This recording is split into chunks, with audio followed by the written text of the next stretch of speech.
দাদারে জিজ্ঞেস করতেছে, দাদা বয়স কত? 3 বছর আগে কইছে 20 বছর, 3 বছর পরেও কয় 20 বছর। কই তুমি তো 3 বছর আগে কইলে 20 বছর, আবার এই 3 বছর পরে এখনো তোমার বয়স 20 বছর। কয় আসলে দাদা হইয়াছে কি, আমি 20-র বেশি করতে পারিনি। ও 20-র বেশি তো দুরুদ যেইটাই পড়ান পারি না, তা পড়ব। কথা কি বোঝা গেছে? এনে যদি ধরি 20 জনও পারবেন না। কালেমায় তুই এবার পড়তে বললি, বলে লা ইলাহা ইল্লা আনতা সুবহানাকা ইন্নী কুনতু মিনাজ জালিমিন। শিখবেও না, শেখার চেষ্টাও করবে না, জানবেও না, জানার চেষ্টাও করবে না। যারা পড়াবে সেখানে পড়বেও না, আবার চার দোকানে বসে বুড়ি টানবে আর বলবে হুজুর এখন ব্যবসা ধরিস। ঠিক না বেঠে? ব্যবসা তুই ধরিস দেখান, তুইও মুসলমান, সেও মুসলমান, সেও আজ করে এক রাতি 50,000 টাকা ইনকাম করে। তুই মুসলমান এই চার দোকানে বসে বুড়ি টেনে 50 টাকা নষ্ট করিস কেন? শিখবেও না, পড়বেও না, খালি সমালোচনা। জানাজার দোয়া কয়জন পারবেন? হাত উঁচু করেন তো, করার দরকার নেই, করেন না, হাত উঁচু করেন না, আমি ধরে বসতে পারি। কনফিডেন্স থাকলে হাত উঁচু করবেন। জানাজার দোয়া, জানাজা পড়েন, এমন কোনো বছর নাই যে অন্তত 2-10টা জানাজা পড়ছেন না। আল্লাহর কসম করে বলি 10 জন এখানে কমপ্লিট জানাজার দোয়া পড়তে পারেন, আমি সন্দিহান।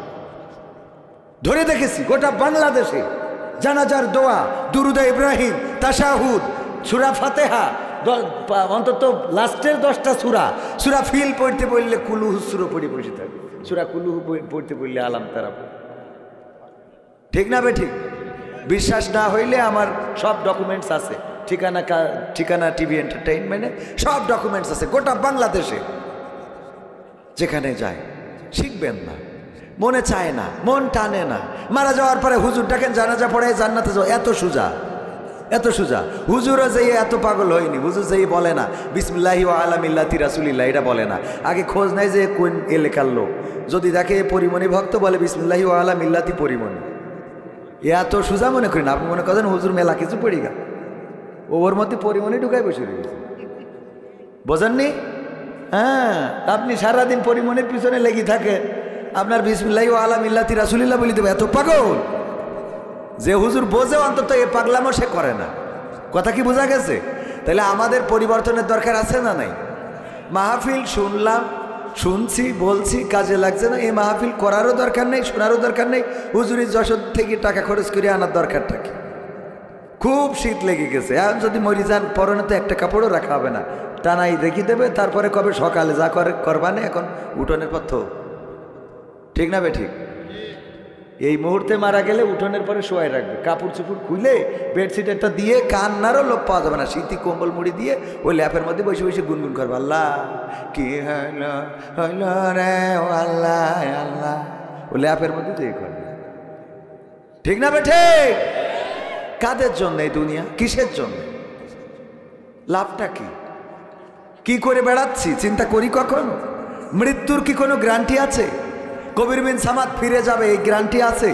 কিছুক্ষণ আগে দেখলাম যে আপনাদের এখানে আসার কথা, এক মনে হয় 5 কিলো ফাঁকি, জনাব রফিকুল ইসলাম মাদানী, মুফতি মুহতারাম, ওনার আসার কথা।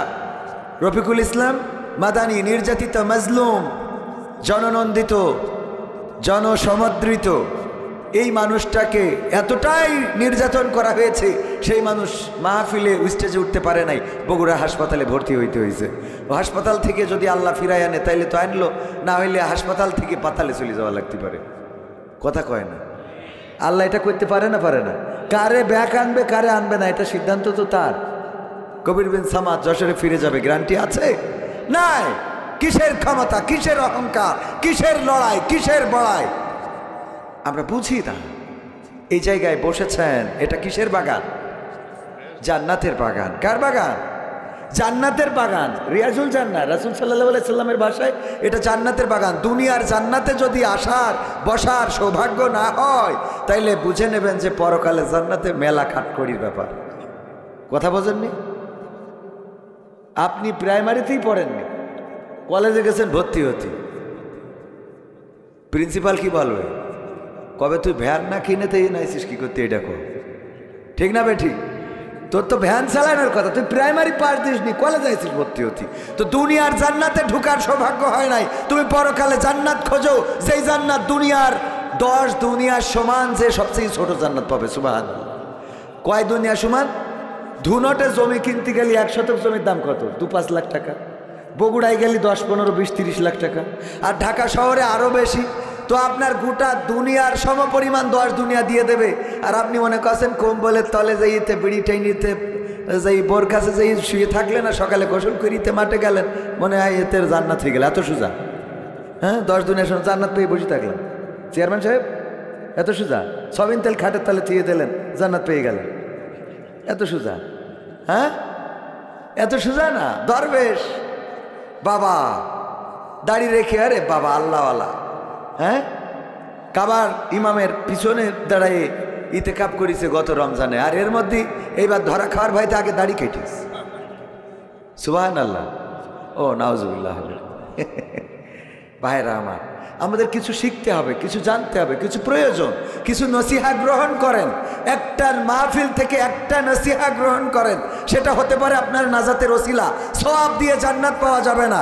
তাই যদি যেত, গতকালকেও বলেছি, একবার যদি কেউ সুবহানাল্লাহ বলে, বুখারী শরীফের হাদিস হলো, গোটা দুনিয়ার খালি জায়গার সমপরিমাণ সওয়াব তার আমলনামায় দেওয়া হয়। সুবহানাল্লাহ। তো এই গোটা দুনিয়ার সমপরিমাণ সওয়াব তো আমলনামায় হয়েই গেল, তো জান্নাতে যাওয়ার জন্য কয়টিক সওয়াব লাগবে? গোটা দুনিয়ার সমান সওয়াব তো হয়ে গেছে, দাড়িপাল্লায় দিলি বাড়ি হয়ে যাবে। ঠিক না ভাই? ঠিক। তো এরপরেও এই সওয়াব দিয়ে জান্নাত পাওয়া যাবে না। আল্লাহর অনুগ্রহ, দয়া, ক্ষমা ছাড়া জান্নাত পাওয়া যাবে? আল্লাহ ওসিলা তালাশ করবেন। কারো কোনো কাজে সন্তুষ্ট, সেই কাজের পরে কবির বিন সামাদ, তুমি এই কাজটা করেছিলে, ভাল লেগেছে, মাফ করে দিলাম। আবার সারা বছর ইবাদত করেছি, একটা কাজ খারাপ লেগেছে। আল্লাহ নবী বললেন, এক মহিলা জাহান্নামে। জিজ্ঞেস করলাম কোন অপরাধে? জিবরাইল আলাইহিস সালাম জানাইলেন, এই মহিলাটার অপরাধ একদম ছোট, কিন্তু আল্লাহ রাব্বুল আলামিন কষ্ট পেয়েছেন, তার জন্য জাহান্নাম দিয়েছেন। সেটা কি অপরাধ? একটা বিড়ালকে ধরে রেখেছিল, ছেড়েও দেয়নি, খাইতেও দেয়নি। বিড়ালকে ধরে রেখেছিল, ছেড়েও দেয়নি, খাইতেও দেয়নি। এই অপরাধে তার গোটা জীবন জিন্দেগির আমলনামা সব বরবাদ হয়ে গেছে একটা বিড়াল মারার অপরাধে। আবার একজন পতিতা কুকুর পিপাসার্থ কূপের মধ্যে নিজের ওড়নাটা নামিয়ে দিলেন, ভিজালেন, ওড়নাটা ভিজিয়ে নিয়ে কুকুরের গালে নিংড়িয়ে পানি দিলেন, কুত্তা বেঁচে গেল। আল্লাহর নবীর মাধ্যমে সংবাদ পাঠালেন, এই পতিতার আল্লাহ জান্নাত রিজার্ভ করে দিয়েছেন। বলেন সুবহানাল্লাহ। কুত্তারে পানি খাওয়ায়ে যেমন জান্নাতে যাওয়া যায়, তেমনি কুত্তা পিটাইয়ে জাহান্নামেও যাওয়া যায়। কথা কয় না? ঠিক না বে ঠিক? আল্লাহর নবীর স্ত্রী আম্মা আয়েশা রাদিয়াল্লাহু তাআলা আনহা নবীর কাছে একদিন শুনলেন, বিশ্বনবী বললেন, ওগো আয়েশা, আজকে আমি তোমার পরে অনেক সন্তুষ্ট, তোমার কর্মে আমি খুশি হয়েছি, আমার হৃদয় আন্দোলিত হয়েছে, আমার আত্মা পরিতৃপ্ত হয়েছে। ওগো আয়েশা, তুমি যদি আজকে আমার কাছে কোনো কিছু দাবি করো, আমি সেটা পূরণ করে দেব। আম্মা আয়েশা রাদিয়াল্লাহু তাআলা আনহা বললেন, ওগো বিশ্বনবী, আমি তো ছোট মানুষ, কি দাবি করব আমি তো বুঝে পারছি না, আমার আব্বার কাছে শুনে আসি। আব্বার কাছে গেলেন, যে বললেন, ওগো বাবা, বিশ্বনবী আজকে আমার পরে এতটাই সন্তুষ্ট, বলেছেন আমি যদি আজকে কোনো কিছু চাই, তাহলে বিশ্বনবী আমার সেই চাওয়াটা পূরণ করে দেবেন। ওগো বাবা, আমি তো বুঝতে পারছি না কি চাওয়া উচিত এবং কি চাওয়া উচিত হবে না। আল্লাহর নবীর সাহাবী, কাছের বন্ধু, শ্বশুর আবু বকর রাদিয়াল্লাহু তাআলা আনহু বললেন, ওগো আয়েশা, তুমি বিশ্বনবীর কাছে জিজ্ঞাসা করো, কোন আমল করলে আল্লাহ রাব্বুল আলামিন সন্তুষ্ট হয়ে যান? কোন আমল করলে আল্লাহ সন্তুষ্ট হয়ে যান? কোন আমলে আল্লাহ সবচেয়ে বেশি খুশি হয়ে যান? আল্লাহর নবীর কাছে আম্মা আয়েশা রাদিয়াল্লাহু তাআলা আনহা এসে বললেন, ওগো বিশ্বনবী, কোন আমলের কারণে আল্লাহর আরশে আজিম সন্তুষ্ট হয়ে যায়, আল্লাহ রাব্বুল আলামিন বেশি খুশি হন, সেই আমলটা কি যদি একটু শিখিয়ে দিতেন? আল্লাহর নবী সাল্লাল্লাহু আলাইহি সাল্লাম বললেন, ওগো আয়েশা, যদি কেউ কোনো সংসার, যদি কেউ কারো মনের জোড়া লাগায়, যদি কেউ কারো সংসারে জোড়া লাগায়, যদি কেউ কারো ভেঙে যাওয়া অন্তরকে জোড়া লাগিয়ে দেয়, আল্লাহ রাব্বুল আলামিন এতটাই খুশি হন যে তার জন্য জান্নাতে একটা ঘর প্রস্তুত করে রাখেন। বলেন সুবহানাল্লাহ। ভাঙা অন্তরকে যদি কেউ জোড়া লাগায়, ভাঙা অন্তর জোড়া লাগানো বোঝেন? ভাঙা অন্তর আমরা তো ভাঙতে পারি, আমরা জোড়া লাগাইতে পারি না, আমরা ভাঙতে পারি। মাস্টার মারিয়েছে, বাড়ি এসে বলতেছে বন্ধুর বা অভিভাবকের বা চাচার বা মামার বা মা, বললো যে আজকে হাফেজ সাহেব আমার আম্মা খুব মেরেছ। হ্যাঁ, হাফেজ মারবে মানে ও মারার এত সাহস পাই কোথা থেকে? ঠিক না বেঠিক? তোরে মেরেছে, এত বড় সাহস, তুই করিস আওয়ামী লীগ, তারপরে তোর মেরেছে। কথার কথা। এই যে ভাঙার আরো ভাঙলো, ওর মেরেছে বলে তো একটু মন খারাপ। তো এরপরে আবার আপনি যদি বলেন তোর মতো মানুষে মেরেছে, তুই তো সরকারি দলের লোক, তোরে মারলো কেন? এটা তো ঠিক না। ছাত্র আন্দোলনে বাবারে তুমি তো আমার ভালো থাকতে দিবা বলে মনে হচ্ছে না। শোনা শোনা, তুমি কথা বলে না মধু আমার। হ্যাঁ, তো এখন এই যে মারলো কেন, এটা নিয়ে বৈষম্য বিরোধী ছাত্র আন্দোলনে তুমি বগুড়ার রাজপথে লড়াই করেছো, তোমারে মেরেছে, এটা মেনে নেওয়া যায় না। এই যে বলে দিলাম, ওর মনটা আরো ভেঙে গেল। কিন্তু ওরে যদি বলেন যে উস্তাদ শাসন করতেই পারে, বাদশাহ বাবরের বাদশাহ বাবর সম্ভবত ওই যে সন্তানকে পড়াইতে দিয়েছিল, বাদশাহ আলমগীর সন্তানকে পড়াইতে দিল। একদিন দেখতে গেল যে আমার সন্তানকে কেমন করে পড়াচ্ছে। দেখতে যেয়ে দেখেন কি করেছে, পায়ে পানি ঢালিয়ে নিচ্ছে। আর উস্তাদ যিনি, উনি নিজের হাত দিয়ে পাগুলো ডলতেছেন, খিলাল করতেছেন। এটা দেখার পরে বাদশাহ আলমগীর বললেন, ওস্তাদ আপনি আমার দরবারে দেখা করবেন। বাদশাহ আলমগীর তো ভয়ে থতমত খেয়ে গেল। আরে বাদশাহ আলমগীরের সন্তান দিয়ে আমার পায়ে পানি ঢালিয়েছি, আজকে আমার গর্দান রক্ষা হবে না। বিদায় আদায় নিয়ে রাজ দরবারে চলে গেল। রাজ দরবারে যেয়ে বাদশাহ আলমগীরকে বলল, বাদশাহ আলমগীর ক্ষমা প্রার্থনা করছি, আমার ভুল হয়েছে। বাদশাহ আলমগীর বললেন, অবশ্যই ভুল হয়েছে, অবশ্যই ভুল করেছেন আপনি আমার গোস্তাখি মাফ করবেন। মাফ করার মতো অপরাধ আপনি করেননি। উনার তো জান আরো খাসা ছাড়া। বাদশাহ আলমগীর পরের লাইনে যেটা বললেন, চোখে অশ্রু এনে দেয়। বাদশাহ আলমগীর বললেন, ওগো ওস্তাদ, আমি আমার সন্তানকে পড়াতে দিয়েছি আপনার কাছে, আমি দেখেছি ওই সন্তান দিয়ে আপনার পায়ে পানি ঢালিয়ে নিচ্ছেন, কিন্তু আপনি আপনার নিজ হাত দিয়ে পাটা ডলছিলেন, আমার সন্তান দিয়ে কেন ওই পাটা ডলে নিলেন না? চিন্তা করা যায়। বাদশাহ আলমগীর শিখিয়ে দিলেন একজন শিক্ষকের মর্যাদা কতটুকু। পড়াবেন তো পড়াবেন, পানি ঢালিয়ে নিয়েছেন, আপনি নিজ হাতে কেন পা পরিষ্কার করবেন? আমার সন্তান আপনার পা পরিষ্কার করে দিতে হবে, এটাই নিয়ম, এটাই আইন, এটাই শিক্ষকের মর্যাদা। আর আমরা কি করি? আমাদের শিক্ষক যদি একটু বেত্রাঘাত করে, যে বেঞ্চি ভেঙে ফেলি, চেয়ার ভেঙে ফেলি, ওই শিক্ষক আর স্কুলে আসতে পারবে। আবার মারির ক্ষেত্রেও অবশ্যই কন্ট্রোল করতে হবে। অনেক টিচার আছে, মার কিছু ভিডিও ফুটেজ আসে, এমন মার যে মার মানে অমানুষ, মানে শয়তান কয় যে আল্লাহ তুই আসিস আমি চলে গেলাম, কথা কয় না, কয় তুই আসিস আমি চলে গেলাম। কারণ এত নির্যাতন, এভাবেও মারা যাবে, মৃদু আঘাত শাসনের জন্য করতে পারেন। যাই হোক, যেই কথা বলছিলাম, আল্লাহর নবী বললেন, যদি কেউ ভাঙা মনকে জোড়া লাগায়, হঠাৎ কোনো স্ত্রী স্বামী বনিবনা হয় না। স্বামী অভিযোগ করলো বন্ধুর কাছে, দোস্ত বিয়ে তো করেছিলাম ধুনটের মেয়ে কিংবা শেরপুরের মেয়ে নিয়ে এসেছিলাম, মনে করেছিলাম ভালো হবে, কিন্তু না, বড় বিপদে আছি, তার নিয়ে তো সংসারে সুখ পায় না, শান্তি পায় না। দোস্ত বলে, তোর যে সিয়ারা, আরে ওই সিয়ারা ওর থেকে ভালো মাল আরো পাবি, কথা কয় না। মন ভাঙলো না, জোড়া লাগালো, মনটা আরো ভেঙে দিল।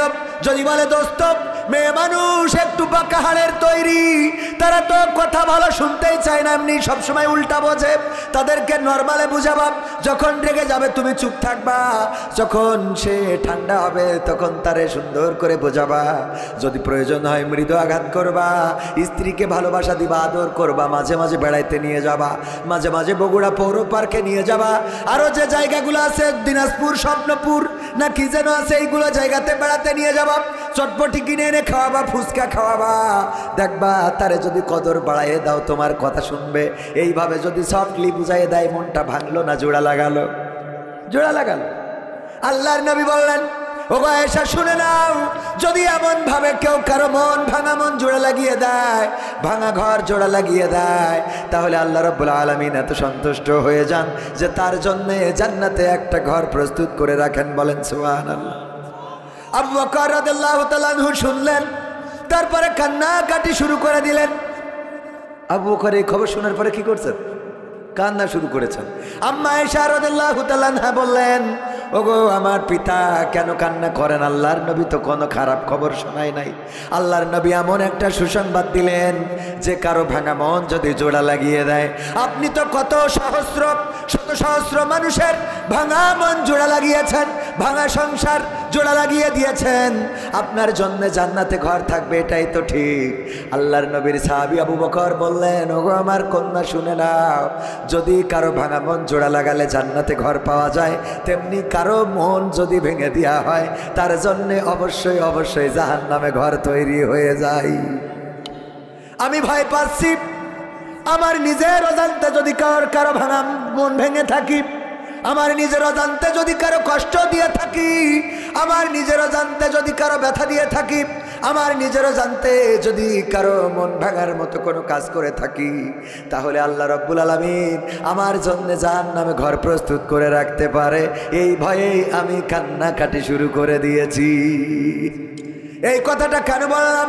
যদি একটা কুকুরকে পানি পান করানোর কারণে একজন পতিতা জান্নাতি হওয়ার সৌভাগ্য অর্জন করে, তেমনি আপনি যত বড় আল্লাহওয়ালা পরহেজগার হন, একটা কুকুরকে মারার অপরাধেও জাহান্নামে যাওয়া লাগতে পারে।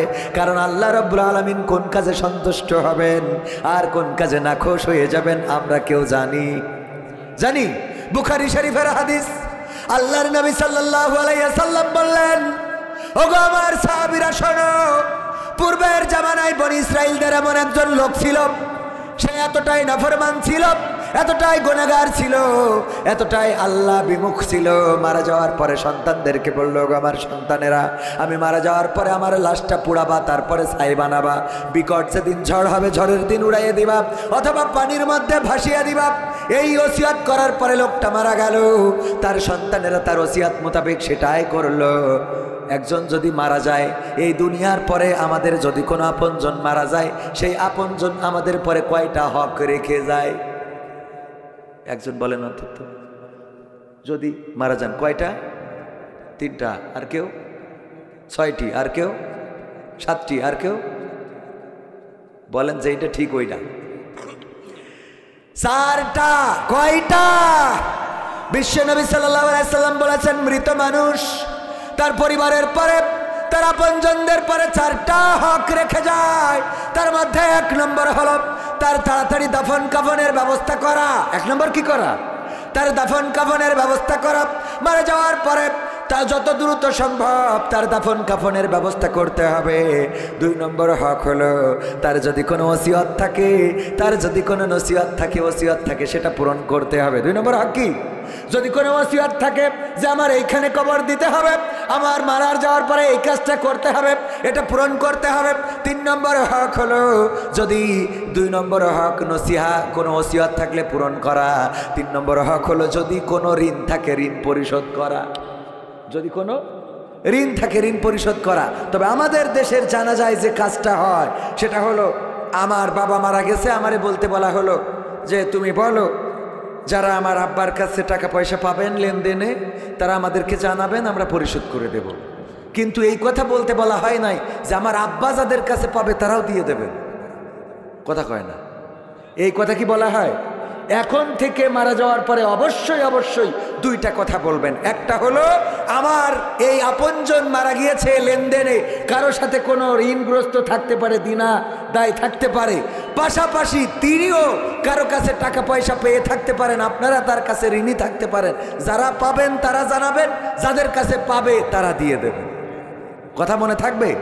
কারণ আপনি তো চাইলে ঋণ তার পরিবার পরিশোধ করতে পারবে, কিন্তু যে ঋণ ওই মৃত মানুষ রয়েছে, ওই মৃত মানুষের কাছে আপনি যে ঋণী রয়েছেন, এইটা ওই লোক ছাড়া তো আর কেউ জানেও না, কেউ চাইলেও না। পরকালের ময়দানে আপনার সওয়াব থেকে সুপরিশোধ করা হবে।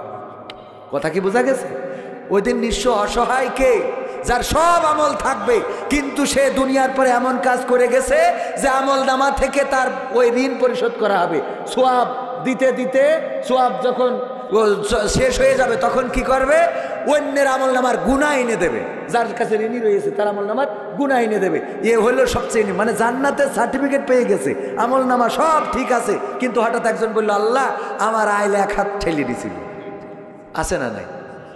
আমার গাছ একটা মেরে নিছিল, আমার এই কাজটা করে দিয়েছিল, এইগুলো যখন বলবে তার সোয়াব কাটা দিতে থাকবে, দিতে দিতে যখন আর সোয়াব থাকবে না তখন অন্যের গুনাহ এনে পরিশোধ করা হবে। নাও ওর গুনাহ ছিল 2000, তোরে দিয়ে দিলাম, এর বিনিময়ে 1000 টাকা সহ।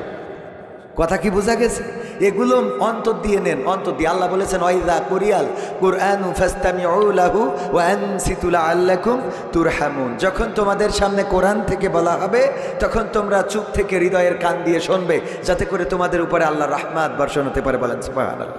আমরা সে আল্লাহর রহমত যদি চাই, একটু হৃদয়ের কান দিয়ে কিছু কথা, আমি ভাঙাচোরা মানুষ, আমার আব্দুল বারী রশিদি ভাই অনেক সুন্দর আলোচক, উনি আলোচনা, আমি বলছিলাম যে আপনি আমার পরে করবেন, উনি বলতেছে তাহলে আপনি 2 বার উঠে লাগবে, প্রথমে একবার করে যে ঘুমাবেন, আমি মাঝখানে করবো, তারপর লাস্টে আবার আসবো।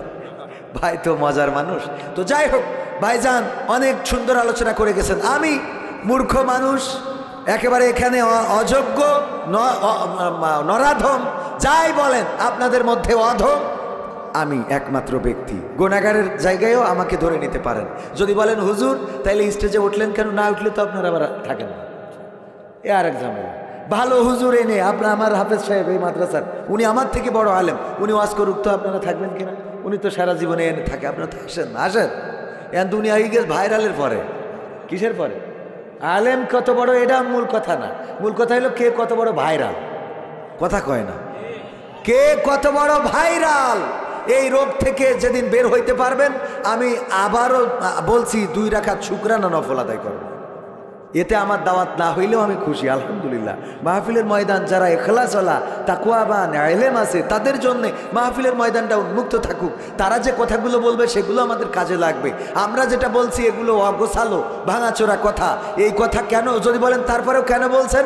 আল্লাহর নবী বলেছেন বাল্লিগু আন্নি ওয়ালাউ আয়া, যদি একটা আয়াতও জানো তাহলে সেটা প্রচার করো। আল্লাহ বলেছেন ওয়ামান আহসানু কওলাম মিম্মান দাআ ইলাল্লাহ ওয়া আমিলা সলিহান ওয়া ক্বালা ইন্নানি মিনাল মুসলিমিন। আল্লাহ বলছেন তার কথার চেয়ে ভালো কথা আর হতে পারে না, যে নিজে ভালো কাজ করে, অপরকে ভালো কাজের জন্য আহ্বান করে, আর মুখে ঘোষণা করে আমি একজন মুসলমান। কি মান মুসলমান কইতেও কষ্ট হয়ে গেল। শীতে কথা বেরোয় না, নাকি আমার কথায় আপনারা জবাব দিতে চাচ্ছেন না? কোনটা?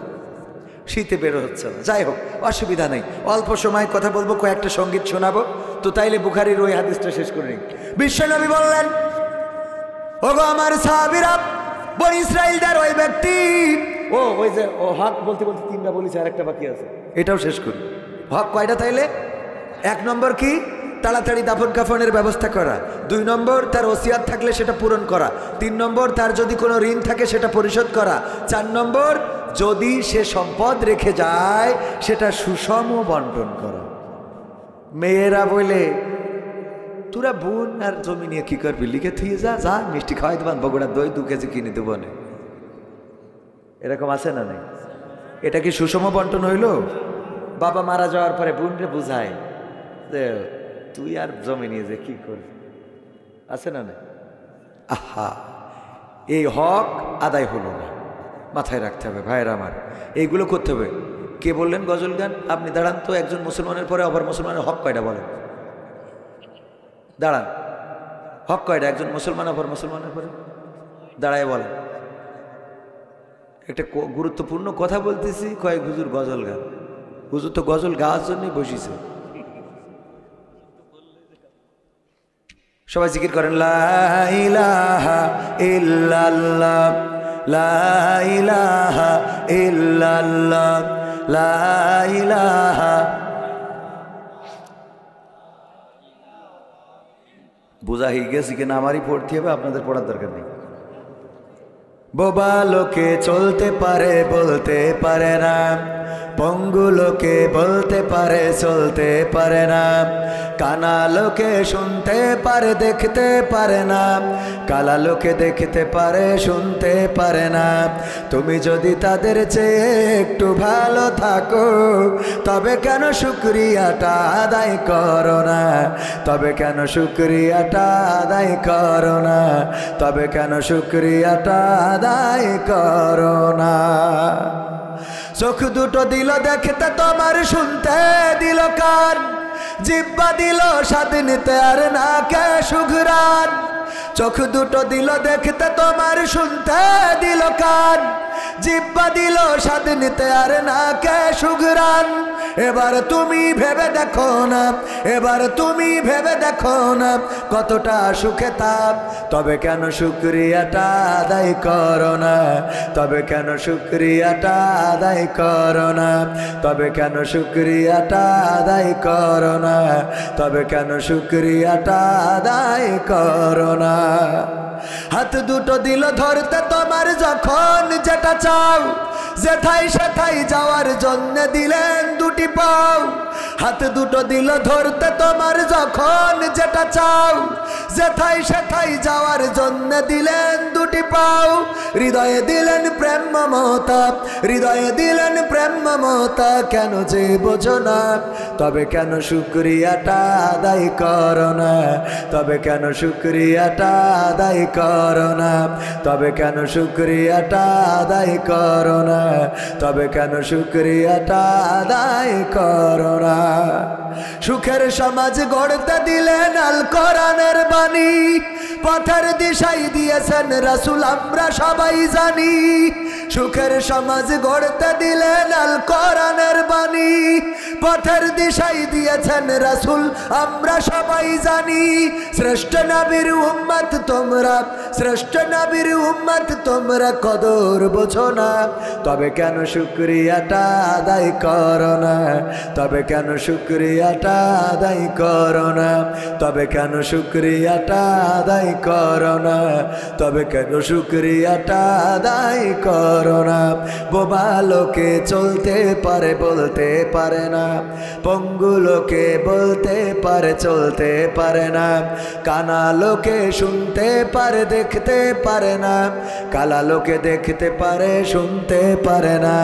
তুমি যদি তাদের চেয়ে একটু ভালো থাকো, তবে কেন শুকরিয়াটা আদায় করো না, তবে কেন শুকরিয়াটা আদায় করো না, তবে কেন শুকরিয়াটা আদায় করো না। বলেন আলহামদুলিল্লাহ। শুকরিয়া আদায় করবো কার? আল্লাহর শুকরিয়া আদায় কেন করি না? আমি কিছু কথা এখানে তুলে ধরেছি যে বোবা লোক সে চলতে পারে হাঁটতে পারে কিন্তু বলতে পারে না, কানা লোক সব পারে দেখতে পারে না। একজন কানা হইলে ও ধুনোটে চৌরাস্তায় খালি বলতে আল্লাহ আল্লাহ আল্লাহ আল্লাহ আল্লাহ আল্লাহ, ঠিক না বেঠিক? আল্লাহ কত ডাকা ডাকে, ওর চোখ দিলি আপনার মতো বেড়া ভেঙে বেড়াতো, কথা কয় না। বেড়া ভাঙা বোঝেন তো? হ্যাঁ বোঝেন কিনা বেড়া ভাঙা কি কয়? হ্যাঁ বেড়া ভাঙা কি? বেড়া ভাঙা হইলে আরেকজনের বউ টেনে নিয়ে চলে যাওয়া, এটা যশোরের আঞ্চলিক কথা। বেড়া ভাঙা বোঝা গেছে? কানা বলে বোবা। দেখেন বোবা মানুষ সব, আমি যদি কথা বলতে না পারতাম এখানে এসে যদি বলতাম আবা দা আবা আবা আবা শুনতেন, বলতেন এই বক্তার এনএসকিটা অধ্যয়, ঠিক না বেঠিক? আল্লাহ আমার চেহারা দিয়েছেন, হাত দিয়েছেন, পা দিয়ে, যদিও কালাকুলা মানুষ, কথা বলার শক্তি দিয়েছেন বলেই আপনারা কথা শুনছেন। এই শীতের ঠান্ডায় আমার হাত ঠান্ডা হয়ে যাচ্ছে, তাহলে আপনাদের কত ঠান্ডা হচ্ছে। এরপরেও বসে আছেন, এটা তৌফিক আল্লাহ রাব্বুল আলামিন কথা বলতে দিয়েছেন বলেই আপনারা বসে আছেন। কথা না বলতে পারলে এখানে কেউ বসে থাকতেন না। সুতরাং আপনার কথা বলার শক্তি, চলার শক্তি, দেখার শক্তি, হাঁটার শক্তি, এমনকি এই শীতে যারা বিয়ে করেছেন এই বউটাও আল্লাহর দেওয়া নিয়ামত। বলেন সুবহানাল্লাহ। আল্লাহ আপনার এই নিয়ামত দিয়েছেন বলেই তো শীতকালে কম্বল গরম করতে পারতেছেন, তা না হইলে ঠান্ডায় যুবকেরা বোঝে কম্বল গরম করার কেউ নাই, ঠিক না বেঠিক? যুবকেরা ঠিক তো? ওদের এখনো লাইলাতুল ফেব্রুয়ারির দিকে তাকায় থাকতে হয়। হ্যাঁ লাইলাতুল ফেব্রুয়ারি আসছে সামনে, পালন করা যাবে। বিশ্ব ভালোবাসা দিবস, আমার বাজান জানে যা কইদিন আবার রিস্ক নিয়েন না আপনি, বয়স হয়ে গেছে না, ওনার দরকার নেই, যুবকরা যা পারে করবে। ভাইরা আমার, তো এই জন্য শুকরিয়া আদায় করবো কার? এই চেহারা সৌন্দর্য না থাকলে লাইলাতুল ফেব্রুয়ারিতেও ফুল একটা নিয়ে ঠ্যাং ভেঙে দিয়েছে বলবা আই লাভ ইউ, এটা বলার জন্য জবানটা কার? আল্লাহ যদি জবান না দিত তাইলে ফুল ধরি যদি বলছেন আবা আতা পা আপা আপা মানে আমি তোর ভালোবাসি, একসাথে থাকতে চাই। তোর মতো পাগল ছাগল ফুল নিত বলেন, কথা কয় না নিত। তো আপনি যারা আই লাভ ইউ বলবেন, প্রপোজ করবেন, এই বলার সৌভাগ্য, বলার শক্তিও দিয়েছেন কে? আমি বলি চুরি করতে বের হবেন, তাও শুকরিয়া আদায় করবেন কার? কারণ কি, এক চোর, ও চোরের দলে নাম লিখাইছে, লিখার পরে চোরের সর্দার, এই এক কানা চোরের দলে নাম লিখাইছে। কিটা? কানা। বলছে তুই চোরের দলে নাম লিখাইছে কি? বলছে আমি ভিক্ষা করি খাবো না, নবীর শিক্ষা করি না ভিক্ষা, মেহনত করে সবে, আমি মেহনত করবো। তা বলছে মেহনত করার জন্য তোমার চোর হইতে হবে। বলছে তাই হবো। তো মেহনত করতে এসেছে, নাম লিখাইছে। বলছে তুই কানা, কি করে চুরি করবি? বলছে আমি যদি কানা মানুষ একজনে সাইকেল নিয়ে হাঁটা দিই, আর ও যদি ধরলি কবে আমি কানা তো বুঝতে পারিনি, তোমারটা নিয়ে চলে আইছি, তা বেশি যাবো। তো বলছে তা তো বুদ্ধি ভালো। তা নীল নিয়ে তোর আমি চোরের দলে নাম লিখাই দিলাম। ওর চোরের দলে নেওয়ার পরে, ও ভাই মনিটরটা একটু বাড়াই দেন, মাইক ভাই ঘুমাচ্ছেন কেন? এই ঘুমালি হবে, একটু বাড়াই দেন, আওয়াজ একটু বাড়ান মনিটরে, হ্যাঁ একটু বাড়ান। তো এখন মাই খেলার আওয়াজ শুনতে যেই ঘুমাই পড়ছে, তাহলে এগের কি হবে? হেদায়েত হবে তোমাকে শোনা? ওয়াজ শুনবা, চুপ করে বসে শুনে আমল করবা। হ্যাঁ শুনে এত শুনেছে মোট মানে না। ঠিক না ভাই? ঠিক। মানে ওয়াজ শুনতে শুনতে তেলা পড়ে গেছে। কি পড়ে গেছে? মানে ওই এক হুজুর নাকি ওয়াজ করতো, চোখ বুঝে, কি বুঝে? চোখ বুঝে একেবারে মুনাজাত শেষ করি, তারপরে চোখ খুলত। খোলার পরে দেখে এক পীর সাহেব বসে আছে, একজনই শ্রোতা বসে আছে। চোখ খুলে দেখে, বলছে যাক আল্লাহ, আজকে সব শ্রোতা চলে গেছে, একজন আল্লাহ কবুল করি চাও বাবা, তোমার নিয়ে একটু দোয়া করতে চাই। বলছে হুজুর আর দোয়া করিয়েন না, আমি মাইক আল্লাহ, আমার মাইক খুলতে হবে, আপনি আবার যদি দোয়া ধরেন সব তো গেছে, এবার আমি মাইক থুয়ে চলে যাব, তাছাড়া কোনো রাস্তা নেই। কথা কি বোঝা গেছে? তো ভাইরা আমার, যাই হোক, কোন কথার থেকে কোন জায়গায় চলে আসলাম। হ্যাঁ কানা, এই যে ভাই বক্তা মানুষ তো, এই জন্য লাইন ধরে দিয়েছে। হাবিবুর রহমান ভাই না কি যেন, আব্দুল্লাহ মামুন ভাই, তো মুফতি, শুকরান। তো এখন উনি বক্তা মানুষ, তো কানা নাম লেখানোর পরে কানার বলছে সামনে তো কুরবানি ঈদ, তুই দেখ কিছু ছাগল ধরে আনা যায় কিনা। তো কানা গেছে চুরি করতে, এক গোয়ালের তো ধরে এনে তো খুঁটিতে বাইন্দে থিয়েছে। সবাই যে যা চুরি করেছে সর্দারের কাছে দিয়েছে, সর্দার আমি আজকে এই যে হাড়ি কড়াই, এই ধান চাল যে যা চুরি করেছে দিয়েছে জমা। কানার বলতেছে এ কানা, তোর পয়লা দিন বউনি কেমন হইলো? বলছে যা বলিলেন তাই করেছি। কি? তো ছাগল একখান ধরে নিয়ে হয়েছে, খুঁটিতে বাইন্দে থুইছি। পরে কয় ছাগল তো দেখছি না, কয় হয়েছে দেখেন খুঁটিতে বান্দা, খুঁটিতে বান্দা দেখে কি বান্দা, কুত্তা এখন গলায় দড়ি দিয়ে বেঁধে থুই। গোয়াল ঘরে শীতই গরুর সাথে কুত্তা শুয়েছিল, ওটা গলায়, কারণ কানা ও তো কোনটা ছাগল কোনটা কুত্তা ঠিক করতে। তাহলে চুরি করতে গেলেও চোখের দরকার আছে না? নাই। শুকরিয়া আদায় করবো কার? তাই বলে আবার আলহামদুলিল্লাহ বলে চুরি করার লাগাই দিয়েন না। কথা যেন মনে থাকে, চুরি করা যাবে, এটা বোঝানোর জন্য বললাম। আল্লাহ চোখ দিয়েছেন, তাই যারা চুরি করে, চুরি করতে পারছেন। আপনি যে সুন্দরীরে দেখে আই লাভ ইউ বললেন, এই সুন্দরীরে দেখার সৌভাগ্য আল্লাহ দিয়েছে, তাই দেখতে পারিছেন। তা না হলে ওইটাও দেখতে হতো না। বাড়ি বউ একখানা না হয়তো, ওই বউ কালো না ধলা, চোখ নেই, তার কি করবেন নাকি? ও যা হইতো তাই। ও যদি দেওয়ার সাথে নিয়ে শুয়ে থাকতো আর বলতো আমার স্বাস্থ্য ভাই তাও কিছু করার নেই, কথা কয় না। তুই দেখবি কি? হ্যাঁ শুকরিয়া আদায় করবো কার? আমার বলেন আলহামদুলিল্লাহ। মহামানবের প্রতি দুরূদ এবং সালাম, যিনার অক্লান্ত পরিশ্রম এবং প্রচেষ্টা দিন ইসলামকে বিকশিত করেছে। আমরা ইসলাম পেয়েছি, এই বগুড়ার মাটিতে ইসলাম এসেছে যে নবী সাল্লাল্লাহু আলাইহি সাল্লামের প্রচেষ্টায়। তার প্রতি দুরূদ, সবাই বলেন সাল্লাল্লাহু আলাইহি সাল্লাম। আমরা রাসূলকে চিনলাম না, রাসূলকে জানলাম না, অথচ কিয়ামতের দিন কেউ আপনার পরিচয় দিবে না। আপনি যার জন্যে দিন রাত পরিশ্রম করেন, যুবকরা যার জন্যে বলো যে কলিজা কেটে দিয়ে দেব, যার জন্যে বউ আসে না, এই জন্যে ট্রেনের নিচে মাথা দিয়ে মারা যায়, কত মানুষকে দেখেছি। প্রেমে ব্যর্থ হয়েছে, তাই কত নারীকে দেখেছি যে প্রেমিককে ফোনে রেখে গলায় দড়ি দিয়ে মারা যায়, আছে না নাই? অথচ রাসূলের প্রেমিক হইতে পারলো না। যেই রাসূল পরকালের ময়দানে পৃথিবীর সবাই ভুলে যাবে আপনাকে, আর রাসূল বলবে আমার উম্মত। সুবহানাল্লাহ বলবেন না? আমার রাসূল বলবেন আমার উম্মত। কোথায় নিয়ে যাও? ওগো ফেরেশতারা দাঁড়াও, আগে আমার সাথে বোঝাপড়া হবে, তারপরে আমার উম্মতের জাহান্নামে যাইতে দেব। এর আগে না। যে রাসূল আমার আপনার দায়িত্ব নেবেন মৃত্যুর পরে, সেই রাসূলের পথে চলি না, সেই রাসূলের পক্ষে বলি না, সেই রাসূলের দাড়ি টুপি আমাদের ভালো লাগে না, সেই রাসূলের পক্ষে কথা বলা ভালো লাগে না, ইসলাম ভালো লাগে না, তার আনিত বিধান পবিত্র কোরআন ভালো লাগে না, ফেলে যে কোরআনের সাথে রাজনীতির সম্পর্ক নেই। আবার দেখা যায় যে টুপি পরিতে সরমনার পীর সাহেবের কাছে গেছে, সহ্য না করেও পারিনি, কথা কয় না, ঠিক না বেঠে? কোরআনের রাজনীতি নেই মানলাম, তা হুজুরের কাছে কি? হ্যাঁ, আবার টুপিও মাথায় দিচ্ছে, ভালো দেন। আমরা তো চাই সবাই টুপি আলা হয়ে যান, সবাই দাঁড়িয়ালা হয়ে যান। শেখ হাসিনার 16 বছর ধরে বুঝালাম কোনো কিছু দরকার নেই, কোরআন কায়েম করলেই হবে। 16 বছর ধরে বুঝালাম কি কাজ করতে হবে? কোরআনটা সংসদে কায়েম করতে হবে।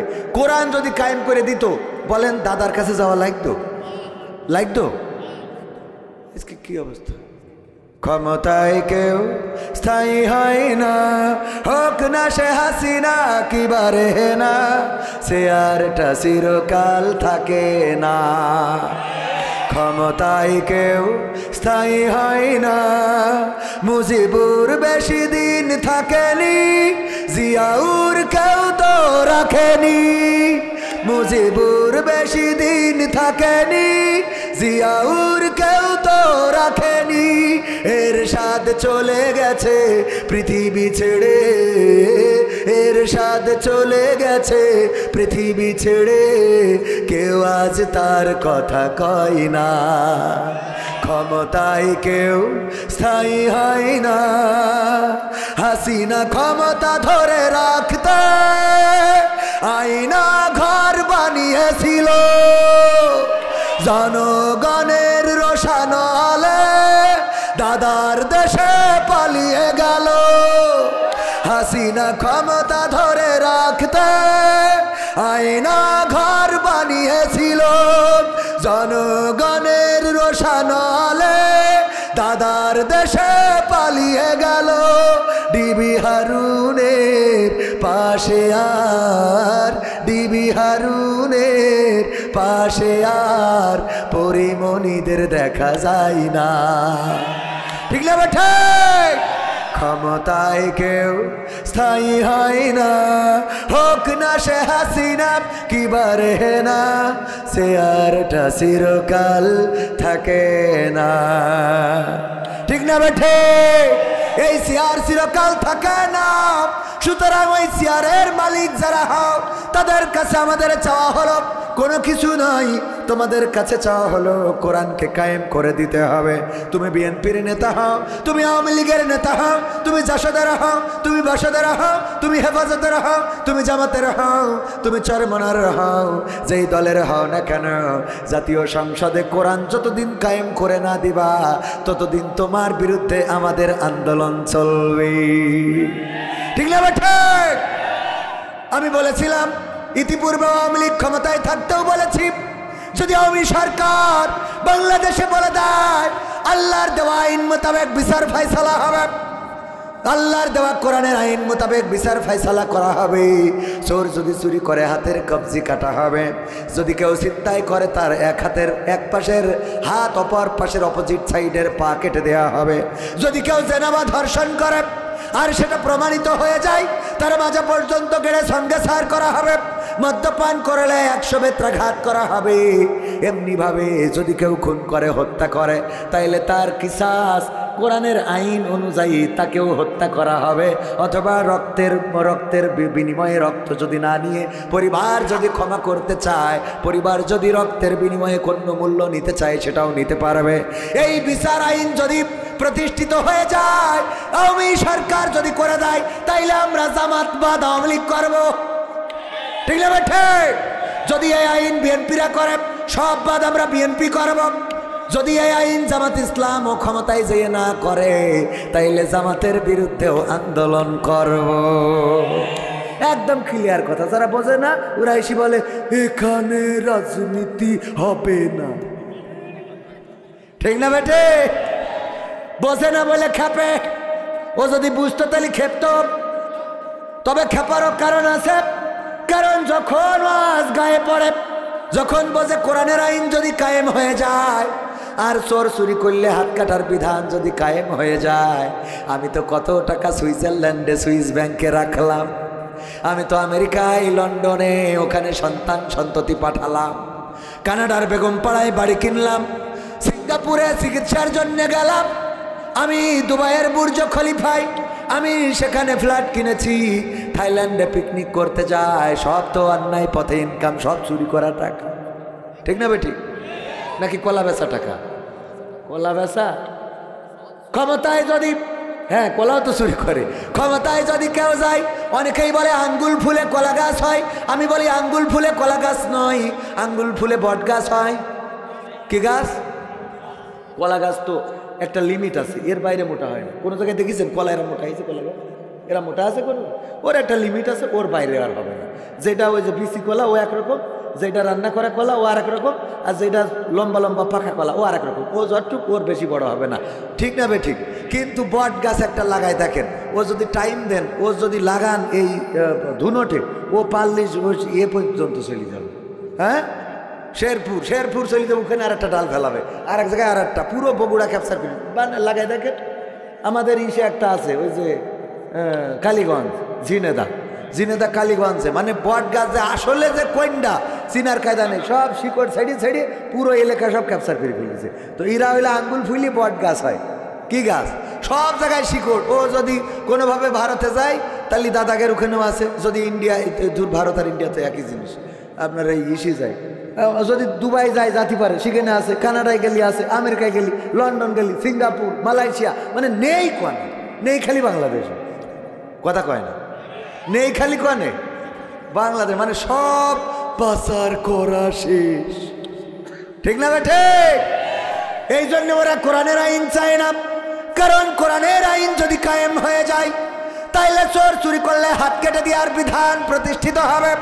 আর এই সরকার সরকারি টাকা, জনগণের ট্যাক্সের টাকা, আমাদের পকেটের টাকাগুলো চুরি করার অপরাধী হাতের কবজি যখন কাটা হবে, এই কবজি একবার কাটার পরে বলেন আর কোনো জায়গায় কি মুখ দেখাতে পারবে নাকি? না, আর কোনো জায়গায় মুখ দেখাতে পারবে না। আমার পুলিশ ওই আইন চাই না, কারণ পুলিশরা কেন চাবে? ওরা তো রাস্তায় দাঁড়ায় মুসাফা করে। আমি বললাম, মুসাফা কি ব্যাপার, এখন দায়িত্ব পালন করেন, কোন কারণটা কি? কয় হুজুর আগে মুসাফা করতাম, সোয়াব হইতো, আবার দুনিয়াও হইতো। কি করে? বলছে আল্লাহ ফরিয়াদ করতে বলেছে, রব্বানা আতিনা ফিদ দুনিয়া হাসানাতা ওয়া ফিল আখিরাতি হাসানা। ওগো আল্লাহ, তুমি আমার দুনিয়া এবং আখিরাতের কল্যাণ দান করো। এই জন্য আমরা, আল্লাহর নবী বলেছে, মুসলমানে দেখা হইলে মুসাফা করবা, ইয়াগফিরুল্লাহু লানা ওয়া লাকুম বলবা। আমরা এইটা বলতাম, এইটা পরকালের জন্য বলতাম, আর ওই ড্রাইভার দুনিয়ার জন্য কিছু মাল ঢুকাই দিত। এহকালও হয়তো পরকালও হয়তো। আর এখন দুনিয়া হয় না, আখিরাত হয়। এই জন্য মুসাফা করা ছেড়ে দিছি, আর এখানে বসে বসে বুড়ি ঠাইতেছি। আমির হামজা ভাই সেদিন পুলিশের ওসি বসা চাঁদপুর, বলছে যে বিড়ির ব্যাপারে, বলতেছে ধূমপান করলে না পুলিশে কি আইন আছে? তা বলছে যে হ্যাঁ, কি যেন 50 টাকা জরিমানা। তো বলছে ও জরিমানা করবেন কেউ, আপনারা তো বসে বসে খান দেখি। ঠিক না বেটি? ও তো জরিমানা করবে, ও তো টানার পরে আছে, কথা কয় না। এই জন্যই এরা কোরআনের আইন চায়। পুলিশের যদি কোরআনের আইন বাস্তবায়ন করে ওদের কায়েম করতে বলা হয়, ওরা আগে দায়িত্ব ছেড়ে দেবে, কবে এতদিন যা খাচ্ছিলাম এখন তো মোট কাটতে পারবে, ওরাও দায়িত্ব পালন করবে না। এই জন্যই দুনিয়ায় এই সব বৃহৎ পার্সন সামগ্রিক পার্সন, তারা চায় না যে কোরআন কায়েম হোক। কোরআন কায়েম তো তারাই চায় যারা চুরি করে না, সুদ খায় না, ঘুষ খায় না, অন্যায় করে না, জেনা করে না, ব্যভিচার করে না, গোনা করে না। এরা চায় যে কোরআন কায়েম হোক। এই সংখ্যা কম না বেশি? কথা কয় না, কম না বেশি? আর যার জন্য কোরআনের বিরুদ্ধে আন্দোলন সংগ্রাম, কোরআনের পক্ষে আমরা বলি, আর ওরা এসে বলে রাজনীতি করা যাবে, রাজনীতি করা যাবে না। আমি সেদিন এক নেতার বললাম, আপনি তো রাজনৈতিক দলের নেতা, আপনার স্টেজে কাজ দেখে, এটা তো কোরআন, আমরা রাজনীতি করবো না সে আমরা কোরআন পড়ে আইছি, আমরা বুঝবা না। আপনি তো রাজনৈতিক দলে, আপনি সামনে বসে থাকবেন না, ওই দোকানে যে বিড়িটা নেই, আপনি স্টেজে খান, কথা কয় না। যেখানে রাজনীতি করা যাবে না সেখানে রাজনৈতিক নেতার মঞ্চে কাজ ডাকি। আমার কথা মনে হয় বোঝেননি? যেই মঞ্চে রাজনীতি করা যাবে না সেই মঞ্চে রাজনীতি নেতার কাজ ডাকি। তুমি যখন উঠিছাও রাজনীতি হবে, কারণ তোমার ভালো বানাইতে হবে না। তুমি যে সবিন তেল খাটের তলে চেয়ারম্যান,